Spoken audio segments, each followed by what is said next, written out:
Golden नियम number 3, जाति का अभ्यास कभी नहीं। कभी अगर आपने ध्यान दिया हो तो बुद्ध की जाति क्या है, बुद्ध की जाति के बारे में अगर आप सोचोगे तो आपको ढूंढे से भी बुद्ध की जाति नहीं मिलेगी। अगर आप सम्राट अशोक की जाति ढूंढोगे नहीं मिलेगी। कोई बताएगा तो यही बताएगा कि शाक्य वंश के थे या मौर्य वंश के थे, मतलब गोत्र बताएगा, वंश बताएगा कि किस लाइनेज के थे, कहाँ से परिवार चल रहा था, पर जाति नहीं बता सकता। अगर आप काल्पनिक पात्र, जितने भी काल्पनिक किताबों के अंदर जो काल्पनिक पात्र दिए हैं, अगर वो काल्पनिक कहानी पढ़ोगे तो किसी भी काल्पनिक कहानी में काल्पनिक पात्र की कोई जाति जो आज के समय अभ्यास में, प्रैक्टिस में पूरे देश में चलती है, उसकी बात अभी मैं कर रहा हूं यहां पर, तो किसी भी काल्पनिक पात्र की कोई भी जाति आज के समय की आपको नहीं मिलेगी। अगर आप जाति का और ज़्यादा गहन अध्ययन करना चाहेंगे तो आप देखेंगे कि जितने भी काल्पनिक देवी देवता हैं, जितने भी पूजनीय हैं, जितने भी आदरणीय हैं या जिनकी महिमा मंडित होती है, उसमें से किसी की भी जाति का जिक्र या उनकी जाति या उनकी जहाँ से काल्पनिक कथाएं आई हैं उनमें जाति नहीं मिलेगी। तो जाति का जिक्र उनका मिलता नहीं, और जाति पूरे के पूरे भारत में आज के समय अभ्यास में है, और यहाँ से बाहर जाते हैं तो भी लोग उसका अभ्यास करते हैं अगर वो करना चाहें तो, क्योंकि जिनको फ़ायदा होता है वो अभ्यास करते हैं, और जिनका फ़ायदा नहीं होता, नुकसान नहीं होता, वो कहते हैं जाति का अभ्यास कभी नहीं। तो जाति का जो शब्द है या जाति क्या है या जात क्या है, इसके बारे में ज़्यादा जानकारी लोग रखते नहीं, जबकि इसका इस्तेमाल और इसका अभ्यास खूब करते हैं।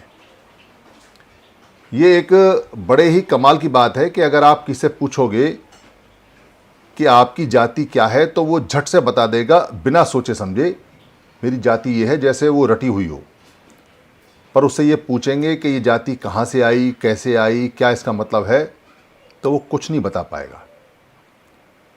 और भारत के अंदर कुछ लोगों की जाति होती है और कुछ लोगों की जाति नहीं होती।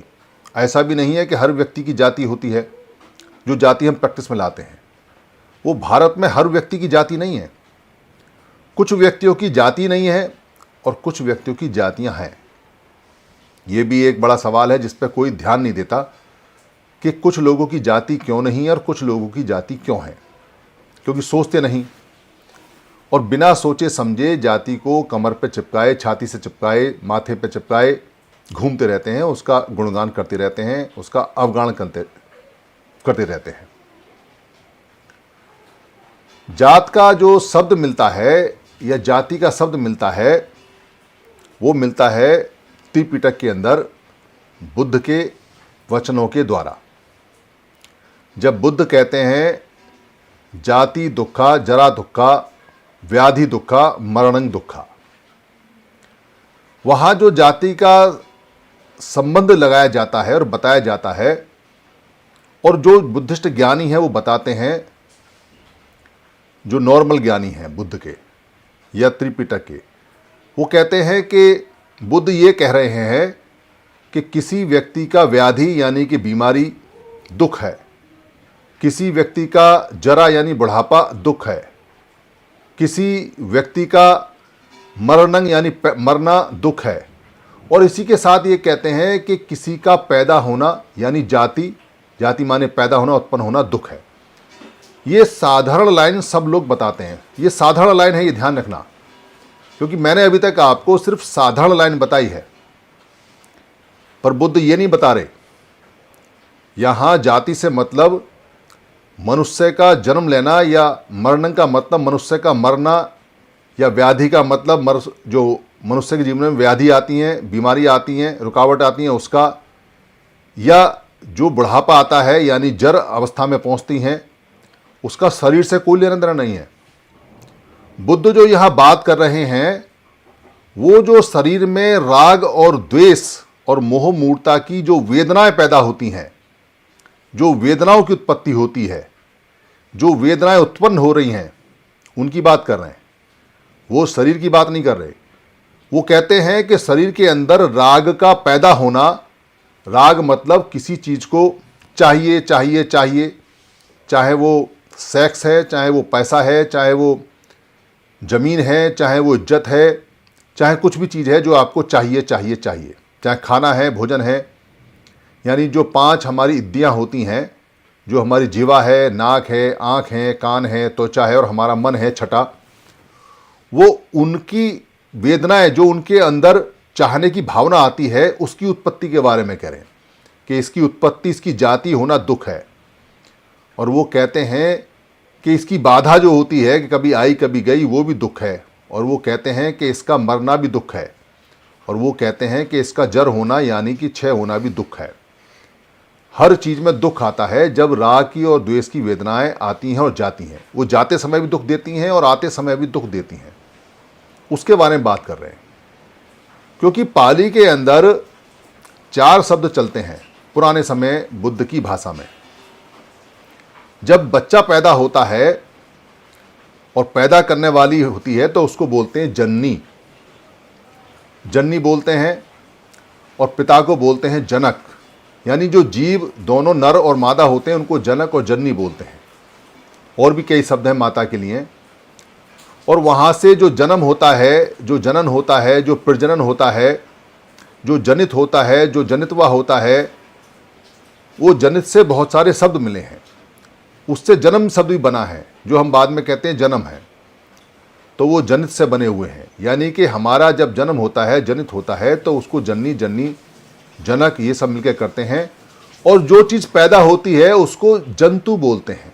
जंतु, जंतु यानी जो बच्चा है, चाहे वो जीव का है, क्योंकि जंतु का मतलब साधारण भाषा में जीव है, तो जंतु बोलते हैं। जो रिजल्ट आया, जो परिणाम आया, यानी माता ने जो जनित किया है, जो पैदा किया है, जिसको जन्म दिया है, वो जो बच्चा है, शिशु है, चाहे किसी का भी, उसको जंतु बोलते हैं। इसीलिए कहते हैं जीव जंतु।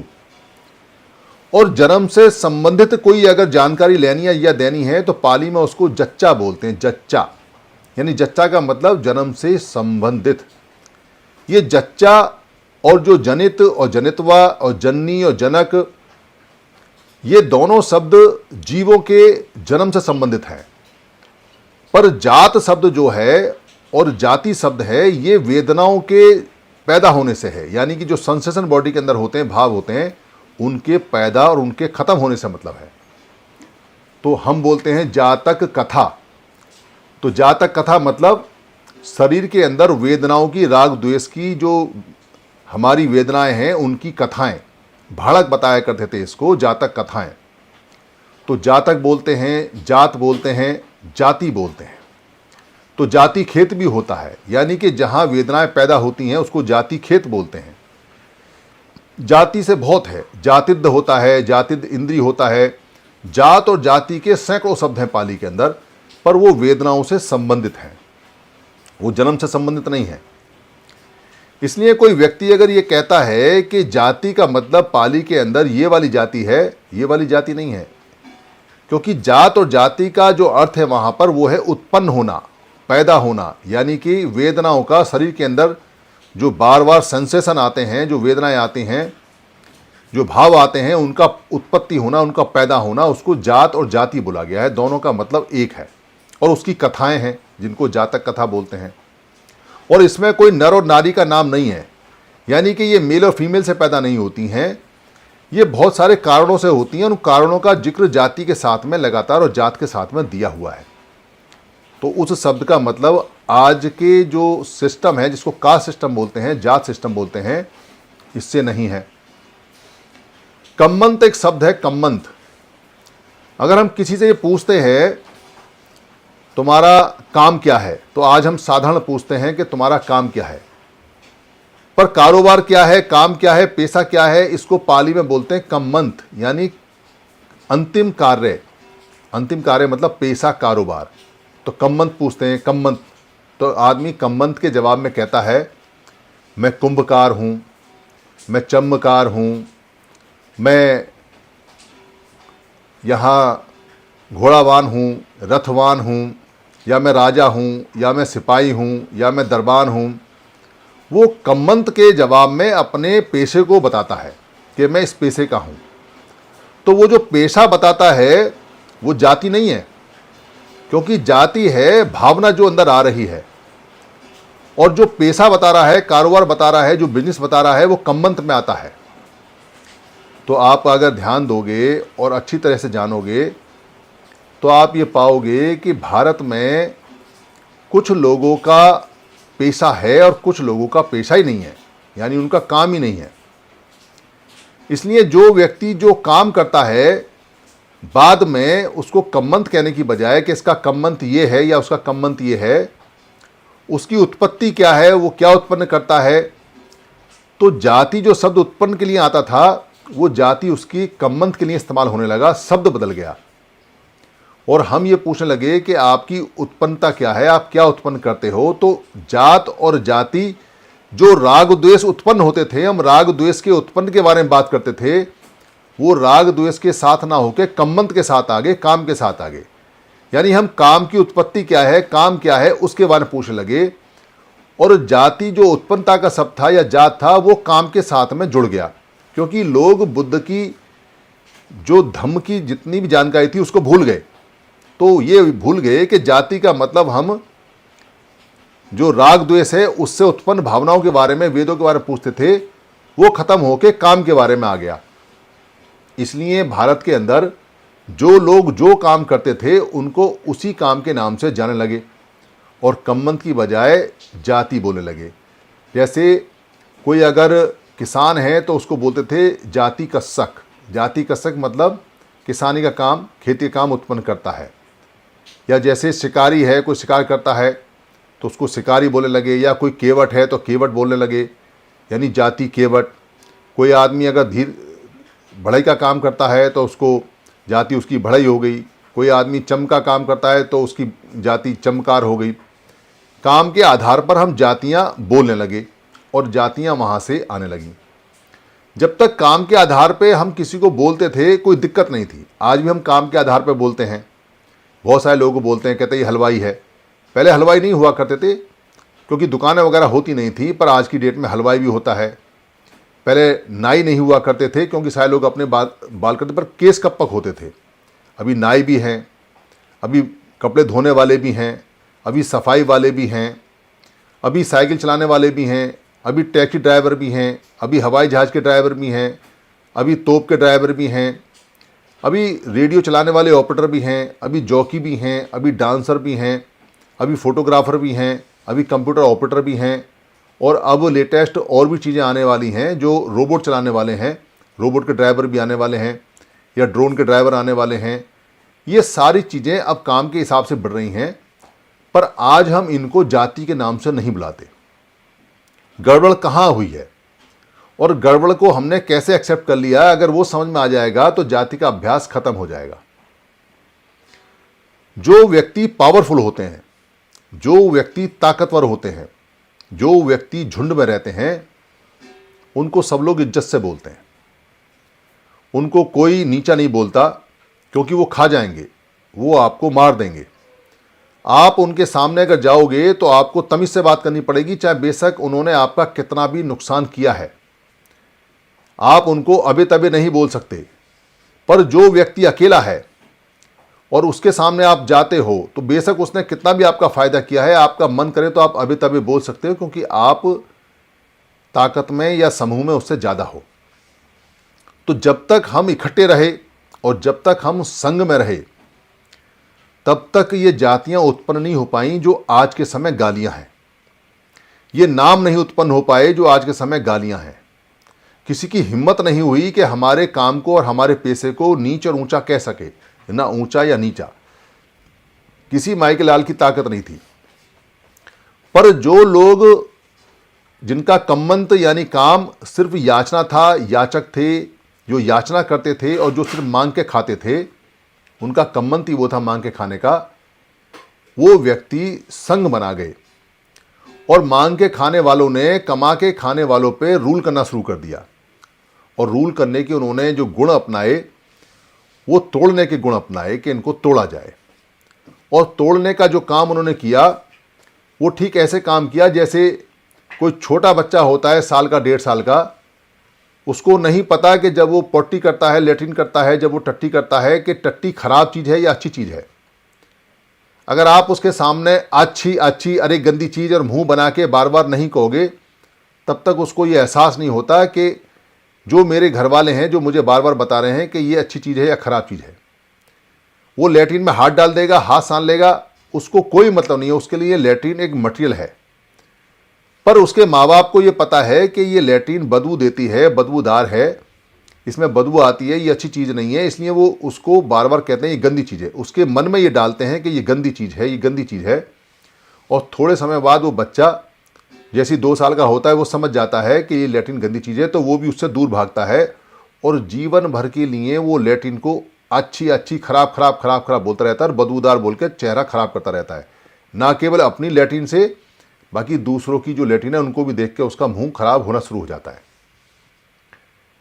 तो ये उसके मन में जो बात डाली गई है, लेट्रिन खराब और अच्छी नहीं होती, लेट्रिन लेट्रिन होती है, पर उसका बदबूदार और उसका सिस्टम देख के जो मन में डाला गया है उसको खराब, और जो कोई खुशबूदार चीज़ है उसको अच्छा।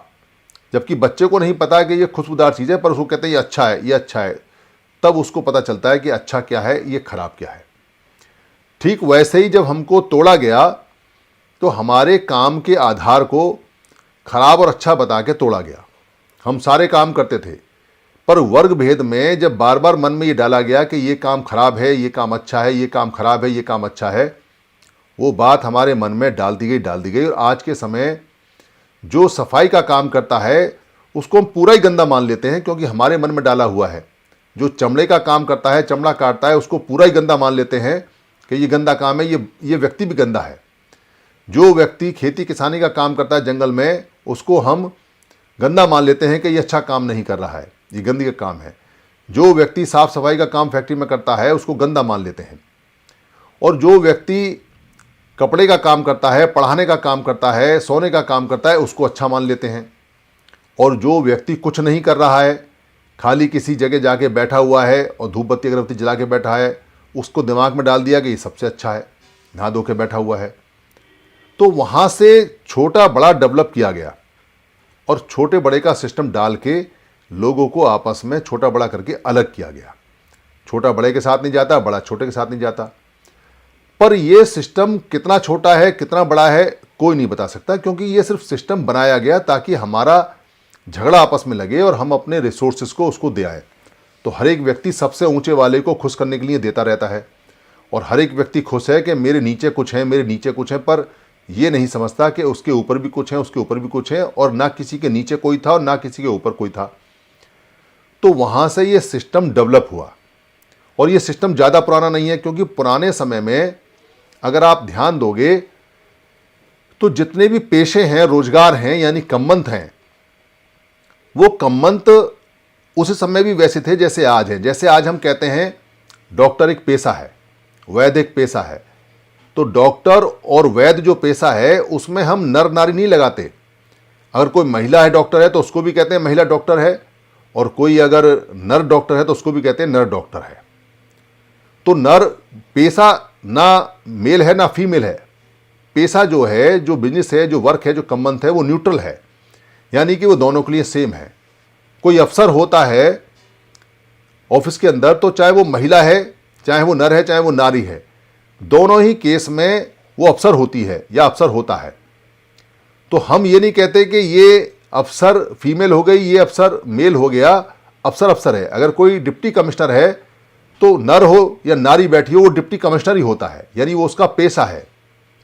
कोई अगर इंजीनियर है तो उसका पेशा है तो इंजीनियर ही है, चाहे वो नर है नारी है। वैसे ही अगर कोई सक्का का काम करता था, यानी कि पानी को लाके भरने का काम करता था, तो वो नर हो या नारी हो, वो काम सक्का ही था।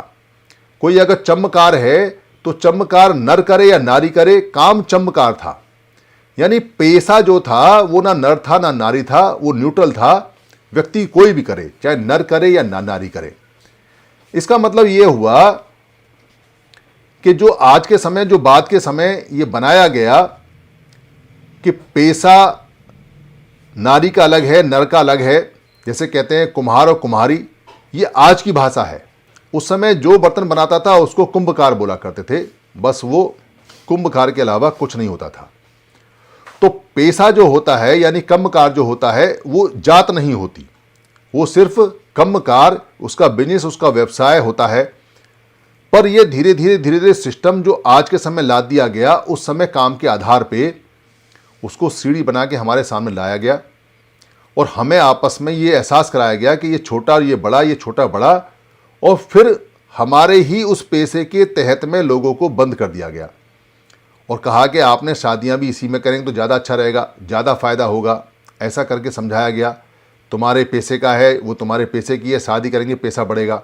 तब तक तो ये फ़ायदेमंद था, पर जब ये गोलबंदी हो गई और सब लोग इसी के अंदर हो गए तो ये छोटा घेरा बन गया और हमारा जो बड़ा संघ है वो टूटता चला गया और हमको पता नहीं चली कि हमने कब अपने आप अपने सिस्टम को तोड़ दिया और कब हम छोटे छोटे दायरों में बंद गए, छोटे छोटे सर्कलों में बंद गए और उसी के अंदर आ गए।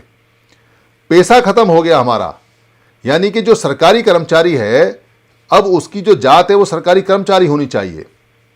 जो व्यक्ति सेना में भर्ती है उसकी काम अब उसकी जो जात है वो सैनिक होनी चाहिए। जो व्यक्ति एमपी एमएलए बन गए उनकी जात राजा की होनी चाहिए, उनकी जाति राजा की होनी चाहिए। और जो व्यक्ति डॉक्टर इंजीनियर बन गए उनकी जातियां डॉक्टर इंजीनियर होनी चाहिए। उस पैसे, उस कम्बंद के हिसाब से, पर सिस्टम हाथ से निकल गया। जो काम से जातियां आरंभ हुई थीं, काम की पहचान से जातियां आरंभ हुई थीं, वो जड़ हो गई, वो जड़ कर दी गई। व्यक्ति कुछ भी काम करे, कुछ भी पढ़े, कुछ भी लिखे, कितना ही बड़ा बने, विदेश जाए, देश जाए, कुछ भी करे, पर वो जो घेरा बना दिया हमारा, जो हमारी बाउंड्री बना दी, उसकी इतनी एक्सेप्टेंस करा दी, उसकी इतनी मान्यता करा दी कि वो पीछा नहीं छोड़ती। और उसकी एक्सेप्टेंस क्यों कराई गई, क्यों उसको जबरदस्ती मान्यता दिलाई गई? क्योंकि अगर उसकी मान्यता मजबूत नहीं की गई तो जाति का लाभ ऊपर वाले को नहीं मिलेगा। और सबसे मजेदार बात यह है कि सबसे ज्यादा लाभ वो ले रहा है जिसकी जाति नहीं, जिसकी कोई कास्ट नहीं। यानी जो मंगते थे पहले लोग, जो भिखारी थे, जो याचक थे, जो कुछ काम नहीं करते थे, जिनका कोई पेशा नहीं था, उनकी कोई जाति नहीं बन पाई, क्योंकि जातियां पैसे के आधार पर बनी। पर जब कोई काम ही ना करे, मंगते का करे, तो वो भिखारी की जाति उनकी जो थी उन्होंने वो स्वीकार नहीं करी और उन्होंने बड़े अच्छे षड्यंत्र से अपने आप को जाति विहीन रखा और सारी जातियों के ऊपर अपने आप को एस्टैब्लिश करके और सारी जातियों के बेनिफिट को लेते रहे और यहां तक अपने आप को घोषित करते रहे हम सबसे बड़े हैं। क्योंकि अगर वो जाति में आते तो सबसे नीचे आते, क्योंकि मांगते थे, तो मांगने का काम सबसे नीच काम है, मांगने का। इसलिए अगर जाति के पैसे में उनका सिस्टम बनता हमारे साथ तो वो सबसे नीचे बनता, पर उन्होंने जानते थे कि हम सबसे नीचे क्यों रहें, इसलिए उन्होंने जातियां बनाई नहीं और अपने आप को ऊपर प्लेस किया। और जाति का जो सीढ़ीदार फायदा है, स्टेप बाय स्टेप का जो फायदा है, वो सबसे ऊपर वही लोग ले रहे हैं। पर कोई इस बात को ध्यान नहीं देता कि भाई इनकी जाति क्यों नहीं है और इनका पैसा पहले क्या था और ये क्या काम करते थे। क्योंकि जिनकी जातियां हैं वो पैसे से आई हैं और जो पैसा करते थे, जो रोजगार करते थे, जो व्यवसाय करते थे, वो लोग यहीं के हैं, वो लोग मंगते नहीं हैं और वो यहाँ के मूल निवासी हैं। ये बात तय होती है। इसलिए लोगों ने बाद में धर्म भी बदले, कुछ मुस्लिम हो गए, कुछ ईसाई हो गए, कुछ सिख हो गए, कुछ अलग तरह की उसमें चले गए, पर सबके साथ जातियां गईं। इसलिए भारत में लोग कहते हैं जाति पीछा नहीं छोड़ती, जाति जाति नहीं, मरते मरते भी नहीं जाती। ये नहीं जाएगी और इसको जाना भी नहीं चाहिए, क्योंकि ये आपके भारतीय होने की, ये आपके महाभारतीय होने की, ये आपके बुद्ध से पहले यहाँ का जन्मदाता होने की पहचान है। ये नहीं जा सकती, इसको नहीं जाना चाहिए, क्योंकि ये आपका रोजगार है, ये आपकी गारंटी है। और जो लोग यहाँ के थे नहीं और जिनकी कोई रोजगार नहीं था, उनकी कोई जाति नहीं है, उनको जाना पड़ेगा, क्योंकि उन्होंने यहाँ कोई काम नहीं किया, वो सिर्फ मंगते थे। और वो आज भी गर्व से कहते हैं कि हम तो मंगते हैं, उनकी सारी कहानियां कहती हैं कि हम तो मंगते हैं। इसलिए जातियों का अभ्यास खराब है, जाति की जानकारी खराब नहीं है। आप जाति की जानकारी रखो। तो जाति की जानकारी रखने के लिए आपको थोड़ा गहन चिंतन करना पड़ेगा, सोचना पड़ेगा। कुछ नहीं, इसका कोई पैसा नहीं लगता। आप ये सोचिए कि जो जाति आपके माथे पे चिपकी हुई है, जिसको आप झट बता देते हो आंख बंद करके, वो बेसिकली आई कहाँ से है। तो आप पाओगे कि ये जो जाति है, आपके रिश्तेदार ने, आपकी माता ने, आपके पिता ने, आपके भाई ने, आपकी बहन ने, आसपास के लोगों ने इसको इंट्रोड्यूस कराया है। उन्होंने बताया है कि आपकी जाति क्या है, और वो जाति कहाँ से आई है ये किसी ने नहीं बताया, क्योंकि उनको भी नहीं पता कि ये जाति का सिस्टम कैसे डेवलप हुआ, इसके क्या है, क्या परिणाम है, क्या दुष्परिणाम है, क्या अच्छे परिणाम है, उनको पता नहीं। और किसी ने सोचने की कोशिश भी नहीं की। जब वो बाहर निकलता है तो जो जाति का लाभ उठाते हैं वो सबसे पहले जाति पूछते हैं। ये ठीक ऐसे है जैसे किसी को आपने रुपया उधार दे रखा है और कोई व्यक्ति जिसको उधार दे रखा है वो आपको मिला, तो सबसे पहले आप उससे कहोगे हाँ भाई पैसे दे, तो उधार ले रखा है तो जितना पैसा होगा दे देगा। वैसे ही जो जाति लेके घूमते हैं वो दूसरे लोगों का उधार लेके घूमते हैं। जैसे ही कोई सामने वाला मिलता है और वो जाति पूछता है तो बड़ी जाति वाला अपना उधार ले लेता है उससे। कैसे उधार लेता है? मॉरली अप हो जाता है वो, और जिसकी जाति छोटी सिस्टम में डेवलप की हुई है वो मॉरली डाउन हो जाता है, आधा दूर उसकी आवाज़ नहीं निकलती। ये सिस्टम में कौन डालता है? ये सिस्टम में और माइंड में डालते हैं हमारे अड़ोसी पड़ोसी, और खुद वो लोग जो जाति का फ़ायदा उठाते हैं।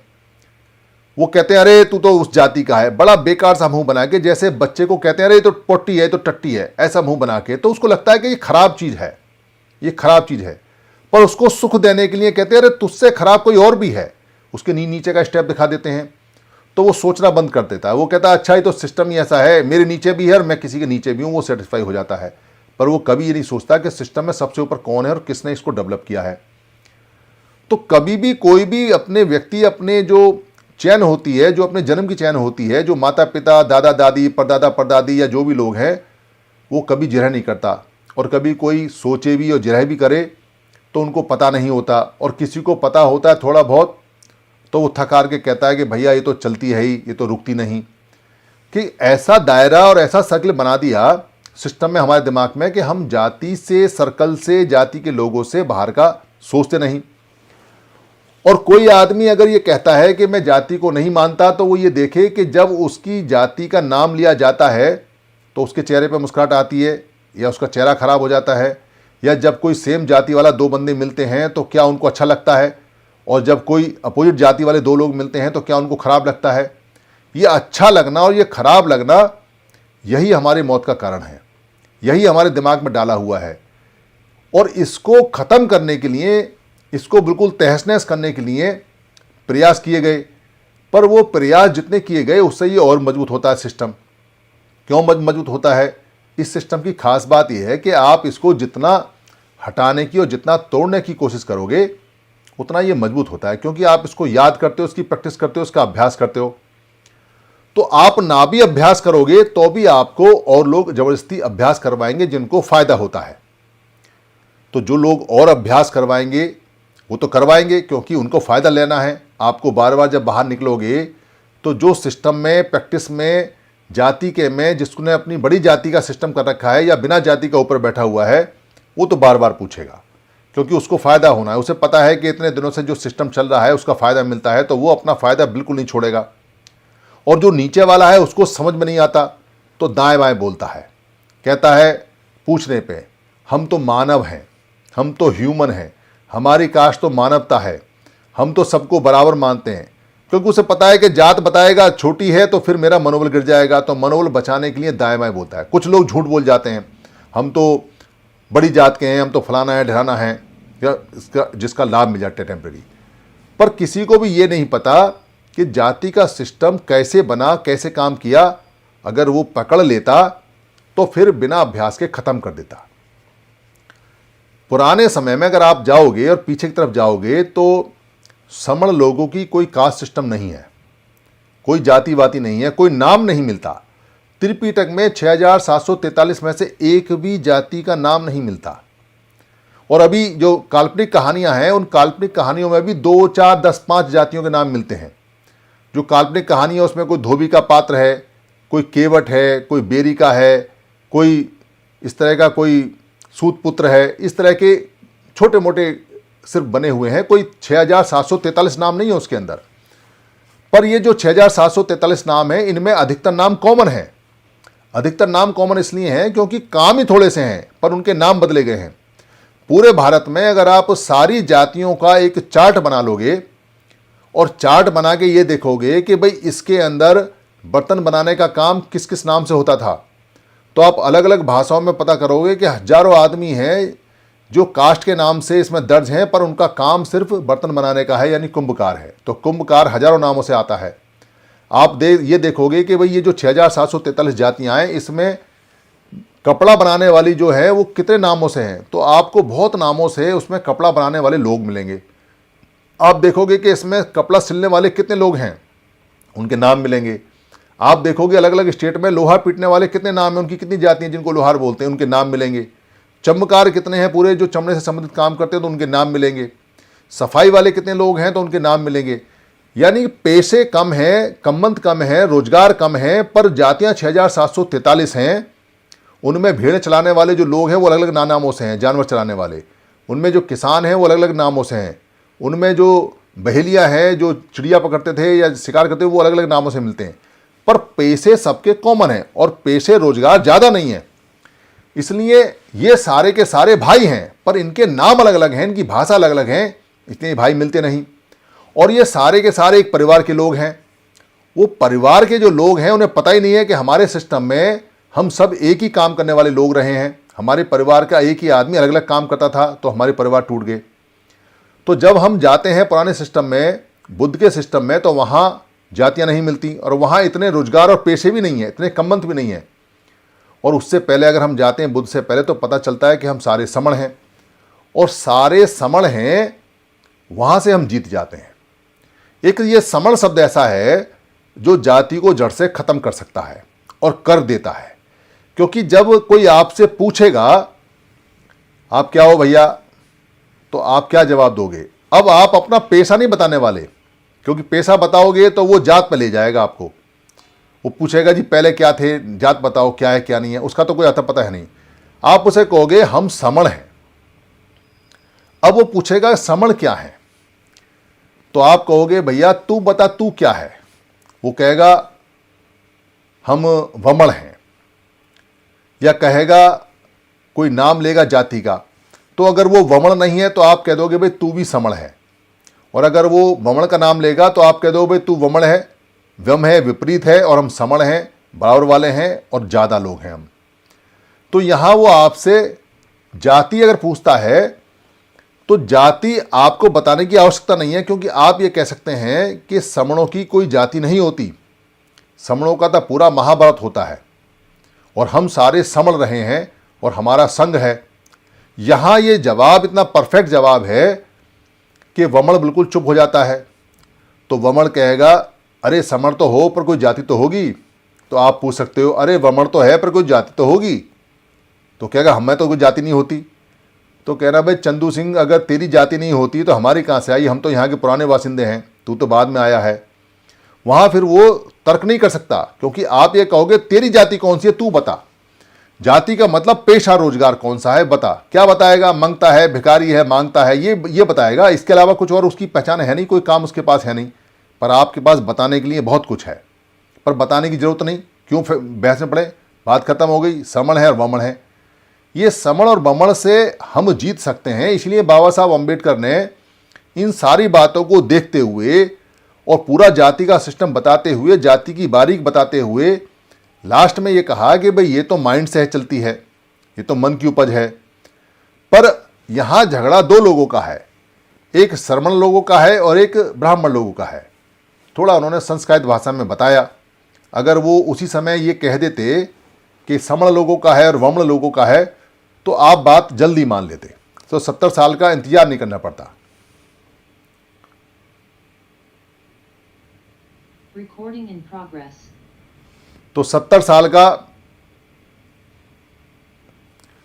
साल का इंतजार नहीं करना पड़ता, बात जल्दी समझ में आ जाती। और जब बात जल्दी समझ में आ जाती तो काम जल्दी बन जाता। इसलिए समण संघ ने पुरानी परंपरा देखते हुए कि हमारे अंदर कोई भेदभाव नहीं था, हम एक ही साथ के लोग हैं, वहाँ जाति अभ्यास को पूरी तरह से बैन किया, वर्जित किया, निषेध किया। क्योंकि जाति अभ्यास आज के समय जहर है। आज इसका जो इस्तेमाल है वो पेशे के रूप में नहीं है, आज इसका इस्तेमाल कम्मंत और काम के रूप में नहीं है, व्यवसाय के रूप में नहीं है। व्यवसाय के रूप में जो पहला सिस्टम था, अगर वो सिस्टम अभी भी चलता होता तो जितने सरकारी कर्मचारी हैं वो सरकारी कर्मचारी घोषित होते, जितने बड़े बड़े जज हैं वो जज घोषित होते, उनकी जात न्यायाधीश की होती, जो टेक्नीशियन हैं, कंप्यूटर हैं, उनकी जात इंजीनियर की घोषित होती, और हम सब लोग जितने भी काम करने वाले हैं, अलग अलग काम करने वाले, उनका हायरार्की उसी के हिसाब से बनता। पर उसके बनाने से हमें लाभ है। अगर हम पुराने सिस्टम पे अपना पेशा बताते हैं और फिर वही काम बताते हैं कि मैं कंप्यूटर ऑपरेटर हूं, मैं मोटिवेशनल स्पीकर हूं, मैं टेक्नीशियन हूं, तो ये चीज़ें बहुत कमाल की हैं और ये गौरव की हैं। पर पुराने सिस्टम में अगर जाते हैं और पुराने काम के हिसाब से पेशा बताते हैं तो वो कोई पेशा खराब नहीं था, क्योंकि हम करते थे। वो पेशे को जो छोटा मोटा कर दिया, बड़ा कर दिया, और उसका लाभ कोई और ले रहा है और हमें आपस में लड़ा रहा है, उससे हमारी अवनति हुई, उससे हमारा संग टूट गया, उससे हम गरीब होते चले गए। इसलिए जाति का सबसे ज़्यादा नुकसान इस बात का है कि आप कितनी भी मेहनत कर लो, आप कितने भी पढ़ लो, आप कितने भी विद्वान बन जाओ, आप डॉक्टर अंबेडकर बन जाओ, पर वो आपका पीछा नहीं छोड़ते, क्योंकि फ़ायदा उन्हें है। डॉक्टर अंबेडकर की जाति अगर उन्होंने विद्वान की मान ली, और डॉक्टर अंबेडकर को अगर आपने ज्ञाता मान लिया, और डॉक्टर अंबेडकर को आपने दुनिया का सबसे बड़ा आधुनिक ज्ञाता मान लिया, तो वो तो विश्वगुरु हो जाएंगे उस समय के हिसाब से, पेशे के हिसाब से। और विश्वगुरु हो जाएंगे तो बाकी लोग तो विश्व चेले हो जाएंगे। वो क्यों विश्व चेले होना चाहेंगे?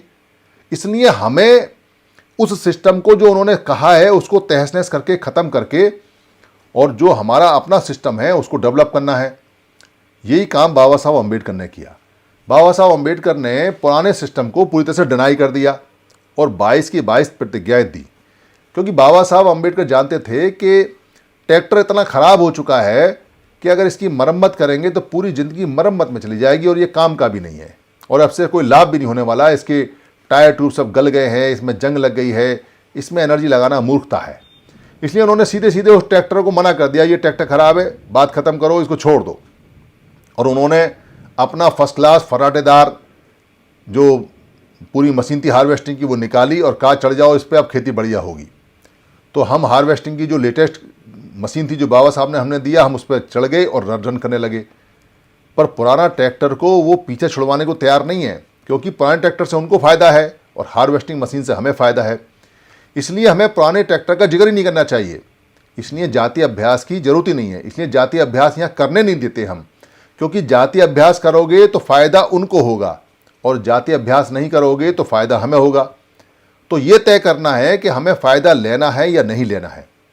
तो कुछ जो लोग हैं जिनको ये लगता है कि ये जाति का भी एक मुद्दा है, जिनको ये लगता है कि जाति तोड़ो, जाति छोड़ो, जाड़ी फोड़ो, जाति फोड़ो, जाति का ऐसा कर दो, जाति का वैसा कर दो, और ये बड़ा ऊंचा काम है और इसको करो और इसको करना चाहिए, और वो इसके लिए कई कई चीज़ें बताते हैं, पर उससे फ़ायदा नहीं है, उससे नुकसान है। क्योंकि आप जितना उसका जिक्र करोगे, जितना तोड़ोगे, जितना फोड़ोगे, वो एक ऐसा फिनोमिना है कि वो बीज का बीज जितना तोड़ोगे उतने बीज बन जाते हैं और उतना वो पैदा हो जाते हैं। पर उन लोगों ने पीछा नहीं छोड़ा। उन लोगों ने हमारे लोगों को जाति पे गर्व करना सिखा दिया, जाति पे गौरव करना सिखा दिया, जाति के मेले लगवाने शुरू कर दिए, जाति के उत्सव हो गए, जाति के नेता पैदा कर दिए, जाति के दलाल पैदा कर दिए। उनको बेचारों को ये पता ही नहीं कि जाति क्या सिस्टम है, क्या नहीं है, क्या नहीं है। बस उनको लगता है कि 1000-2000 की भीड़ हो गई इकट्ठी, जयकारा हो गया, और फिर उनको कहीं छोटा मोटा काउंसलर का, कहीं एमएलए का, कहीं पार्टी में किसी नाम वाम का टिकट विकट मिल जाता है, कुर्ता सफ़ेद मिल जाता है, वो कलफ वाला नीचे पतलून मिल जाती है, सफ़ेद रंग का जूता मिल जाता है, एक पटका मिल जाता है, एक गाड़ी में 2 लीटर पेट्रोल मिल जाता है, पीने के लिए गले में डालने के लिए 100 ग्राम उनका अपना पेट्रोल मिल जाता है। वो उसी में खुश हैं, उसी में ठाट आ गया। कहाँ सपना भी नहीं देखा था कि कहीं ऐसा होगा। पर उनको पता नहीं है कि उन्होंने अपने समाज को कहाँ फेंक दिया। जो चीज़ बाबा साहब ने दफन कर दी थी, जो चीज़ पूरी ख़त्म हो चुकी थी, उसको दोबारा से जिंदा कर रहे हैं। पर समर संघ जिंदा नहीं होने देगा, क्योंकि जैसे जैसे हम प्रचार में आगे बढ़ेंगे, जैसे जैसे इस जानकारी में आगे बढ़ेंगे और जैसे जैसे हम ये बताएंगे कि ये कैसे बनी थी, इसका क्या सिस्टम था, इसका क्या काम था, इसका अब इसकी कितनी आवश्यकता है, कितनी नहीं है, क्यों है, और बिना डरे खुल के इस पर जिक्र करेंगे, तो इसका अभ्यास तो नहीं करेंगे पर इसकी जानकारी देंगे, तो ये जानकारी देते देते सबको समझ में आ जाएगा कि ये अब काम की नहीं है। ये उस समय उनके काम की हो सकती थी, अब बिल्कुल बेकार है। अब जो सिस्टम हमारा है, जो सिस्टम बाबा साहब ने दिया है, वो सबसे बेस्ट है। और वो सिस्टम ये है कि हमारा समण संहति, यानी जिसको श्रमण संहति कहा था, वो श्रमण संहति और जो समण संहति है, समण संस्कृति है, उसको हमें डेवलप करना है। और उस पुरानी संहति में कहीं ये बीमारी थी नहीं, कीड़े थी नहीं, तो पुरानी चीज़ अगर हम लेंगे वो साफ़ सुथरी मिलेगी हमें, तो फिर हम आपस में बहुत तेज़ी से आगे बढ़ते चले जाएंगे, ये काम हमारा होता चला जाएगा। पर जाति का लाभ लेना मत छोड़ना भाई, ये मैं आपको फिर बता देता हूँ। बहुत सारे लोग सोचते हैं कि जाति का अभ्यास अगर नहीं करना है तो सर्टिफिकेट जो दिया है उस पर हमें कोई चीज़ लेनी भी नहीं है। ऐसा नहीं है। उसका कारण बताता हूँ क्या है। बाबा साहब अम्बेडकर ने अपनी तरफ से जाति खत्म कर दी थी और उन्होंने सेपरेट इलेक्टोरल मांगा था। सेपरेट इलेक्टोरल मिल गया हमको। सेपरेट इलेक्टोरल में जाति नहीं पूछी जाती थी। सेपरेट इलेक्टोरल में कास्ट का कोई पर्चा नहीं लगता था। सेपरेट इलेक्टोरल में पहले या उस समय उससे पहले कहीं कोई कास्ट का सर्टिफिकेट नहीं बनता था। तो सेपरेट इलेक्टोरल लेने से हमारी कास्ट जड़ से ख़त्म हो गई और हम सारे के सारे समण हो गए थे, सब के सब। पर वो लोग भी तेज हैं, उनको भी पता है कि बाबा साहब अम्बेडकर ने कहाँ तीर मारा है और निशाना कहाँ है। सेपरेट इलेक्टोरल से हम अपने लोगों को चुनते, उसमें हमारा कास्ट फैक्टर नहीं आता। उसमें क्या आता है कि जो शेड्यूल कास्ट के लिए वेलफेयर का अच्छा काम करेगा उसको लोग चुनेंगे, उसमें वमन लोगों की भागीदारी नहीं होगी। तो जो अच्छा काम करेगा आएगा। तो उसमें कोई ये नहीं कह सकता था कि मेरा कास्ट ऐसा है, मेरा कास्ट वैसा है, मेरा कास्ट वैसा है। अगर लड़ते तो कास्ट के बीच में विधिन लड़ते, पर जो सबसे बेस्ट काम करता लोग उसकी तरफ चले जाते। पर क्या हुआ, जब सेपरेट इलेक्टोरल को बाबा साहब को धमका कर, बाबा साहब को मजबूर कर ब्लैकमेल करके, उनको जान का खतरा दिखा के, उनको घुटनों पर ला के, और जब ये साइन कराया गया कि सेपरेट इलेक्टोरल नहीं मिलेगा, उसके बदले में आप चाहो तो अपने लोगों के लिए सुविधा ले लो, तब ये रिजर्वेशन की जो अपॉर्चुनिटी है ये हमको मिली। और ये 3 जगह से हमको मिली, एक एजुकेशन में, एक गवर्नमेंट जॉब में, और एक ये MP MLA बनने के लिए लेजिस्लेटिव में। तो यहाँ ये जब हमको मिली तो इसके लिए हमें सर्टिफिकेट बनवाना पड़ता था, क्योंकि आप अगर लेजिस्लेटिव में जाओगे या आप असेंबली में जाओगे तो आपको एक सर्टिफिकेट देना पड़ता है कि मैं शेड्यूल कास्ट के इस रिजर्वेशन के लिए एलिजिबल हूँ और ये मेरा सर्टिफिकेट है। वैसे ही एजुकेशन में, रिजर्वेशन में, और वैसे ही गवर्नमेंट की सर्विसेज में। अगर ये कास्ट सर्टिफिकेट नहीं बनवाओगे तो ये आपको जो अवेलेबिलिटी है वो नहीं मिलेगी, आप अवेल नहीं कर सकते। और इसके लिए आपको कास्ट सिस्टम बनवाने के लिए कास्ट बतानी पड़ेगी, और कास्ट आपने बनाई नहीं, कास्ट आप छोड़ना चाहते हैं, कास्ट का उपयोग नहीं करना चाहते, कास्ट का इस्तेमाल नहीं करना चाहते, समर्थन कहता है कास्ट का अभ्यास नहीं, जाति का अभ्यास नहीं, तो कैसे बनवाएं, हम तो समर्थन ही हैं। पर वहाँ आप सर्टिफिकेट बनवाइए और सर्टिफिकेट बनवा के लाभ लीजिए, पर उसका अभ्यास मत कीजिए। सर्टिफिकेट लीजिए, उसका फ़ायदा उठाइए, उसको बंद करके भूल जाइए, क्योंकि ये हमारी मजबूरी है। ये उन लोगों ने कास्ट को जिंदा रखने के लिए ये लॉलीपॉप हमको दे रखा है। हालांकि अब नौकरियां नहीं हैं, अब कहीं कोई फ़ायदा नहीं है, पर फिर भी जितना मिलता है इस पर झगड़ा भी लगा। फिर इसमें OBC ने भी अपनी कास्ट बनवाई, उनकी भी कास्ट सिस्टम डेवलप हुआ, वहाँ भी कास्ट सिस्टम मजबूत हुआ। पर ये अब लास्ट फेज में है, ये ख़त्म होने वाला है। ये इसलिए ख़त्म होने वाला है कि अब इसका लोग समझ गए हैं कि फ़ायदा ले लो पर इसका जिक्र मत करो और एक हो जाओ। तो एक होने का काम बहुत तेज़ी से चल रहा है, और जब सारे एक हो जाएंगे फिर आप जिसको चाहो आरक्षण देना, जिसको चाहो आरक्षण मत देना, क्योंकि जिसकी जितनी संख्या भारी, संविधान देता है उसको उतनी हिस्सेदारी। और वो हिस्सेदारी ऐसी होती है कि आप जो कानून बनाना चाहें वो बना सकते हैं। आप चाहें तो EVS कोटा ख़त्म कर सकते हैं, आप चाहें तो वमनों को कोटा दे सकते हैं, आप चाहें तो वमनों का कोटा छीन सकते हैं, आप चाहें तो ये कह सकते हैं कि वमनों ने बहुत राज किया है, इनकी परसेंटेज तो 80% जॉब में है ही, अब इन्हें 100 साल तक नौकरी की आवश्यकता नहीं है। ये नियम भी पास कर सकते हैं, क्योंकि जिसकी जितनी संख्या भारी है वो जो चाहे वो नियम भारत में पास कर सकता है, लोकतंत्र में पास कर सकता है। पर करेगा वही जो संघ में रहेगा, जिसके पीछे संघ खड़ा होगा, जो इकट्ठे होंगे, अदरवाइज तो ये सारी बातें सपना ही होती हैं। इसलिए यहाँ हम जब कहते हैं कि जाति अभ्यास कभी नहीं, तो उसका सबसे मूल कारण है कि जातियों का अगर अभ्यास करोगे आप तो फिर उन्हीं के चंगुल में फंस जाओगे, और जाति का अभ्यास अगर आप नहीं करोगे तो आप किसी भी हालत में उनके चंगुल में नहीं फंसोगे। इसलिए बार बार हम इस पर जोर देते हैं, पर इसका जिक्र नहीं करने देते, सिर्फ इसकी जानकारी देते हैं।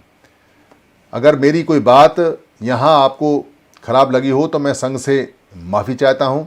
संघ मुझे माफ़ करे, संघ मुझे माफ़ करे, संघ मुझे माफ़ करे। संघं नमामि, संघं नमामि, संघं नमामि।